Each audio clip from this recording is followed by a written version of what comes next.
Est-ce que toi, comme beaucoup de personnes, tu as tendance à plaquer ton dos lorsque tu fais tes abdominaux? Eh bien, regarde cette vidéo, on va en parler tout de suite. Si tu souhaites continuer à faire tes crunchs, prends ton tapis, je vais t'expliquer quelque chose. Alors, on est bien d'accord que le crunch, c'est ce truc-là, hein, ce truc.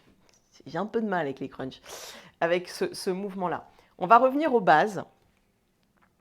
Déjà, les bases anatomiques. Ça va être rapide, vous inquiétez pas. Qu'est-ce que le grand droit? C'est la fameuse tablette de chocolat et aussi les obliques qui vous permettent de bouger sur les côtés. Le grand droit, il permet de faire quoi? S'il est contracté à fond en soufflant, je souffle, il baisse la cage thoracique et il plaque le dos. Vous avez vu, j'ai une rétroversion du bassin et les côtes qui s'abaissent. Donc le point A et le point B se rapprochent. Qu'est-ce qui se passe? Mon ventre est poussé dehors, les viscères n'ayant plus de place, elles prennent leur place à l'extérieur. Ok? Je reviens dans une position neutre. Le neutre, c'est quoi? C'est une position où je suis essentiellement en appui sur mon sacrum et non pas sur mon lombaire. Donc là, ce que je sens, c'est mon sacrum, mon sacrum, et l'appui au niveau des omoplates. Ok? Maintenant, parlons du transverse. Le transverse, dans la position neutre dans laquelle je suis, ne permet uniquement de rentrer le ventre.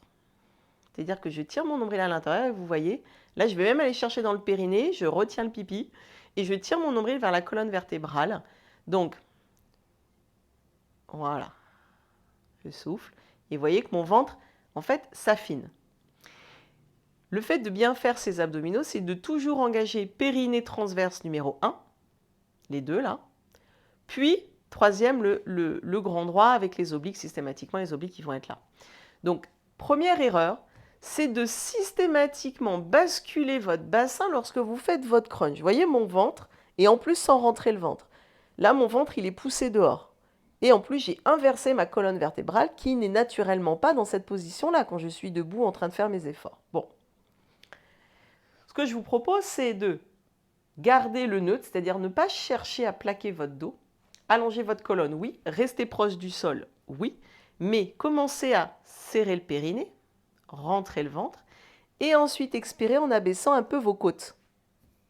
Et à aucun moment, je n'ai bougé mon bassin. Mon bassin, il reste perpendiculaire au sol. Et quand je fais mes crunchs en lâchant bien ma tête dans les mains, je ne fais que cette amplitude-là.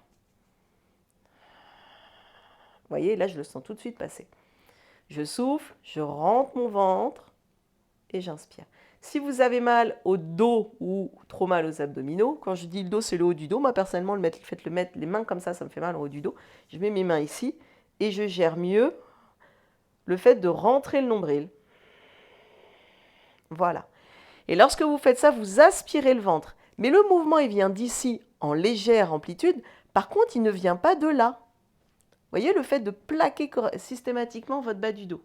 Capiche?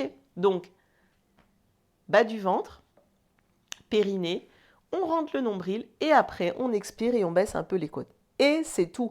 Lorsque vous faites vos obliques, c'est la même chose. Il n'y a pas de plaquage du dos systématique. Et surtout, rentrez votre nombril. En fait, lorsque vous expirez, vous aspirez le ventre. Moi, je vous encourage à prendre votre temps à aspirer le nombril. Aspirez le nombril. Aspirez le nombril. Et lâchez votre tête. Ceux qui ont mal au cou, ça s'apprend. Je lâche ma tête, j'enlève la tension dans les muscles du cou, en tout cas je les diminue, et je vais chercher l'effort dans le grand droit et mon transverse. Et c'est tout. Je ne vais pas chercher des amplitudes de taré. Est-ce que c'est bien compris? J'espère que cette vidéo vous a plu. Si elle vous a plu, n'hésitez pas à mettre un like et à taper sur la petite cloche pour vous abonner et recevoir les prochaines vidéos et les tutos. N'hésitez pas à me poser des questions, à me mettre des commentaires, savoir s'il y a des choses que vous voulez voir ou si vous avez apprécié la vidéo, qu'elle vous a apporté quelque chose, parce que c'est quand même mon souhait à la base. Je vous souhaite une bonne journée, une bonne soirée, une bonne nuit, et puis à très bientôt. Allez, tchuss!